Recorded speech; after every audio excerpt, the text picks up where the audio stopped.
আসসালামু আলাইকুম। আপনার যারা কিনা ওয়ার্ক কাপ জবে ফেস ভেরিফিকেশন করতেছেন, আপনাদের সাথে কিন্তু অনেক ধরনের সমস্যা হচ্ছে। তার মধ্যে একটা সমস্যা হলো যে আপনাদের ব্যাংক অ্যাকাউন্ট গুলোতে ঢুকতে অসুবিধা হচ্ছে।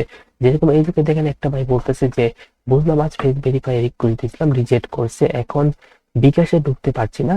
23K টাকা ছিল ভাই। ভাইটা বলতেছে যে উনি ফেস ভেরিফিকেশনের জন্য রিকোয়েস্ট দিয়েছিল, সেটাকে রিজেক্ট করে দিয়েছে। তো রিজেক্ট করার পরে উনি আর বিকাশে ঢুকতে পারছে না, এবং তার বিকাশে 23,000 টাকা ছিল। এখন ভাই, আপনার ফেস ভেরিফিকেশন করার কারণে যদি আপনার ব্যাংক অ্যাকাউন্ট হ্যাক হয়ে যায়, তো ভাই আপনি কিভাবে কিভাবে এই সাইটে কাজ করবেন বলেন? আর এরকম একটা সাইট, যে সাইটে কিনা জুয়ার ভিডিও প্রমোট করা হয়েছে, সেই সাইটে কি ফেস ভেরিফিকেশনের মতো গুরুত্বপূর্ণ তথ্য কি সেফ? কোনোভাবেই সেফ না। তারপরে এই জায়গায় দেখেন আরো একবারে সমস্যা হচ্ছে। আচ্ছা, আমার মনে হয় ফেস দেওয়ার পর বিকাশ অ্যাপ ঢুকতে সমস্যা হচ্ছে, কম বেশি কিন্তু ভাই সবারই সমস্যা হচ্ছে যারা এটা ফেস ভেরিফিকেশন করতেছে। তো এই জায়গায় দেখেন আরেক ভাই বলতেছে ফেস দেওয়ার পর বিকাশ ঢোকা যায় না। দেখেন কি শুরু করেছে, মানে কোন লেভেলের প্রতারণা শুরু করছে আমাদের সাথে, মানে বুঝতেছেন? টাকা মারার কত লেভেলের ধান্দা! এখন তো ব্যাংক অ্যাকাউন্ট কি হ্যাক করে নিয়ে যাবে, আমাদের ফোন, ব্যাংক অ্যাকাউন্ট, প্রাইভেসি বলতে কি কোনো কিছু থাকবে না? সবকিছু কি তাদেরকে দিয়ে দিতে হবে?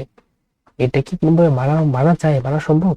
তারপর এই জায়গায় দেখেন একজন বায়ার বলতেছে, যারা কিনা কাজ দিয়ে অর্থাৎ হবে, আমি একজন বায়ার হয়েও বলতেছি, আপনারা সবাই কাজ অফ রাখেন। এই ফেস ভেরিফিকেশন ওরা চাইলে এটা দিয়ে অনেক বড় ধরনের ক্রাইমের ফাঁসিয়ে দিতে পারে। আপনাদের, আমাদের একটু লস হয় হোক, তবে তাদের উচিত এই নিয়মটা পরিবর্তন করা। তো একজন ভাইয়া যিনি কিনা কাজ দেয়, ওনার কিন্তু ফেস ভেরিফিকেশন করার কোনো দরকার নাই। ওনার কোনো ফেস ভেরিফিকেশন করতে হবে না, ফেস ভেরিফিকেশন করতে হবে শুধুমাত্র ওয়ার্কারদের যারা কাজ করে। তো বায়ার নিজে এসে বলতেছে যে এই ফেস ভেরিফিকেশন কাজ দিয়ে তারা কোনো ক্রাইমের সাথে আমাদেরকে ফাঁসিয়ে দিতে পারে, এটা সেফ না। বিশেষ করে দেখেন যারা কিনা মেয়েরা আছে, তাদের কিন্তু সবচেয়ে বড় বেশি রিস্ক। তাদের ফেস দিয়ে তারা কিন্তু বাজে কাজে ব্যবহার করতে। কিছুদিন আগে কিন্তু ওয়ার্ল্ড কাপ জবে যারা কিনা উইন্ডোজ দিয়েছিলেন, তাদের বিকাশ নগদ অ্যাকাউন্ট নাম্বার কিন্তু লিক হয়ে গেছিল। হ্যাকাররা কিন্তু তাদের নাম্বারে কল দিয়ে প্রতারণা করার চেষ্টা করতো। যে জায়গায় সাধারণ নাম্বারই সেফ না, সেই জায়গায় ফেস ভেরিফিকেশন কিন্তু গুরুত্বপূর্ণ তথ্য কিভাবে সেফ? আর বিশেষ করে এরকম একটা সাইট, যে সাইটে কিনা জুয়ার ভিডিও প্রমোট করা হয়, সেই সাইটে কি আপনার ফেস ভেরিফিকেশনের মতো গুরুত্বপূর্ণ তথ্য কি সেফ? কোনোভাবেই সেফ না। সময় থাকতে সবাই একটু বুঝেন ভাই। একটা দুইটা তিনটে দিনের জন্য কাজটা অফ রাখেন, প্রতিবাদ জানান। যারা কিনা প্রটেস্ট গ্রুপ করছে, সবার প্রটেস্ট গ্রুপে জয়েন করুন। তারা যেভাবে বলতেছে ভিডিওগুলোতে যান, রিপোর্ট করুন, চ্যানেলগুলোতে রিপোর্ট করুন, কাজটা অফ রাখুন। দেখবেন কয়টা দিনের ভিতরে সবকিছু ঠিকঠাক হয়ে যাবে। আপনিও ভাই সেফ ভাবে কাজ করতে পারবেন, আমিও ভাই সেফ এবং নিরাপদের সাথে কাজ করতে পারবো।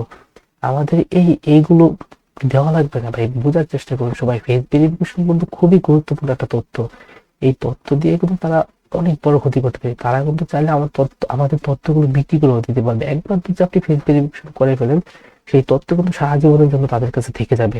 তারপরে মাসের মধ্যে 2 থেকে 3 বার করে আপনার ফেস ভেরিফিকেশন করতে হবে। এটা কিন্তু খুবই বড় রিস্ক। সময় থাকতে থাকতে সবাই কাজটা অফ রাখুন এবং প্রতিবাদ জানান।